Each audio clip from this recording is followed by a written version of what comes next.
Yeah, I'll start off a couple injury things. Do you have any other updates on DeForest Buckner? I know he shared via his Instagram over the weekend that he had gone to Panama to get some things done for his neck.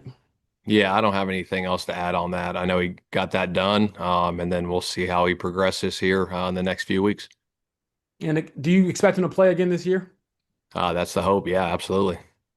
And then a follow up to some IR stuff. Anthony Richardson, Charvarius Ward, both eligible to come off IR this week. Do you have any updates there for those two? I don't. I'll probably have an update for you guys on Wednesday. AR is still, rehabbing, getting better there, and then I should have some more information for you guys on Wednesday on Mooney. Chap? Yeah, coach, I'm just curious. I mean, the bye came when the bye came. It gives guys a chance this late in the season to sort of, you know, recoup, I guess. Do you balance that with losing momentum? Is momentum a thing in the NFL to where you Yeah, know how the offense is going and now maybe you got to restart or not? Yeah, yes and no. I think obviously momentum's real in the league, but I also think it gives the players some time to recover and the nicks and bruises that these guys have to take care of those things, to have that bye and get their bodies right, and then get locked in this week and be ready to go. One of the quickie follow up. I don't know what your message is to the team, but you guys at 8-2 are in position to do something. Do you have to tell the players that as much as they've done, they really have got so much more to do? Is that's a crazy No, that's idea? fair. That's a fair statement. Obviously, we got a lot ahead of us. And like I said, my message all year hasn't changed and it's not going to change. It's one day at a time and getting better and focus on the next opponent and then control what we can control. Thanks, coach. Yep. Joel? Shane, I was watching the long run by JT from Berlin and noticed, A AP Alec is lined up on the right side and he ends up leading him down the left side. I know you guys teach receivers to block all the way through a play, but like how rare is it for a guy to be that involved in a play like that when it It's took that huge. long for JT to bust out?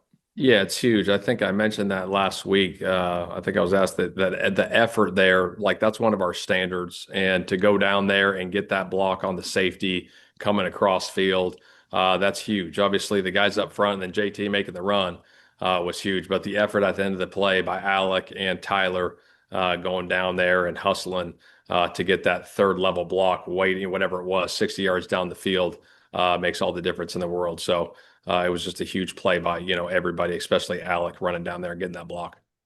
Is that kind of one of Alec's hallmarks? Because I know he also runs a ton of routes that are sort of clearing out, you know, a little bit, and you got to run those hard too. Yeah, absolutely. He's always gives 100% effort on everything. Obviously, running down the field, the intermediate routes, and then blocking on the perimeter is a big part of that. I know the offensive line's doing a hell of a job for JT, springing them free on those runs, but also the perimeter guys, Alec and Pitt and Downs and Doolin, getting those blocks on the perimeter. That's what makes it all go. Kevin? Shane, how much is self-scouting in the bye week just like shrinking tendencies, like not trying to like I don't know, overkill is the word popping in my head. It's probably not a great word, but not trying to make the tendencies as drastic as maybe they are. Yeah, you're on it. That's a good evaluation. I think obviously that's a big part of the bye week is the self scout and going through your tendencies and what you can do better and things you need to switch up is a big part of our process last week. So obviously we looked at some things and get some things cleaned up. Moving in to the second half of the season. And then whenever Anthony is done rehabbing and good to go, he will be your backup for the rest of the year. Yeah, if he gets cleared by the doctors. Nathan? Hey Shane, I know Lou got quite the reputation a couple years ago in the way in which he was consistently able to, I don't know if shut down is maybe the word you would use for this chief offense, but put the Bengals in position where they could win a handful of really important games, both in the regular season and the postseason. What what maybe at the time did you make of the way he was able to have some success against what then and still now is a really successful offense? And do you, the way in which his defenses were able to attack them, because it's a couple years down the road and teams have had chances to adjust, can you guys still use some of those same principles coming into this week, or do you have to do a little bit of a rethink because teams, adjust and then offenses can counter adjust and things like that?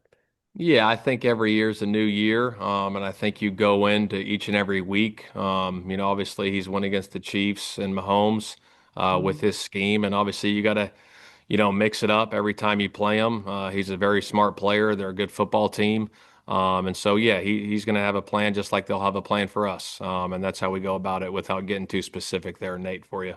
Sure. And then one more for me. I know you guys are 8-2. Chiefs are 5-5, make what have you of records. I imagine this Chiefs team, there's some folks that probably think that this Chiefs team is better than their record shows. I know there's maybe a national sentiment that you guys, despite the 8-2 record, are underdogs coming into this game. This locker room that you have, and you've talked before about guys being able to stay focused and insular and not make a whole lot of that outside noise. Do you feel like this group maybe in some way might be able to embrace that underdog mentality and as you guys go into this game here on Sunday? Yeah, I think in this league, I think you can throw records out the window each and every week because I think everyone in this league is very good and very talented, and you got to be on your A game no matter what the records are, no matter who you're playing. We know that Kansas City is a hell of a football team. They went to 3 straight Super Bowls. They got one of the best players in the world playing quarterback for them, and they're very talented. So we got to be on all the details and the specifics, going into this game, especially in a hostile environment this week. Cool. Thanks. James.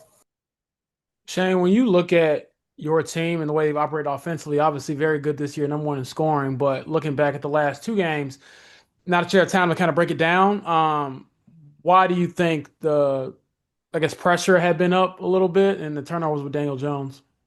Yeah, I think I mentioned that last week. I think when I look back at everything, I always look at myself and certain situations. I could have put those guys in better situations with play calls, with some of the stuff that we were doing. So I got to be better for those guys moving forward, so those things don't happen. Yes. What are the keys to?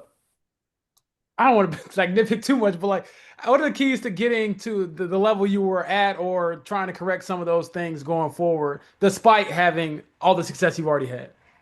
Yeah, I think obviously, there's another team trying to stop us over there, and we got to do a good job of taking care of the football, and that's all part of it. And we got to do a better job of that moving forward. And like I said, it starts with myself, and we got to get that cleaned up here moving into this week. And then just last question, back to Nathan.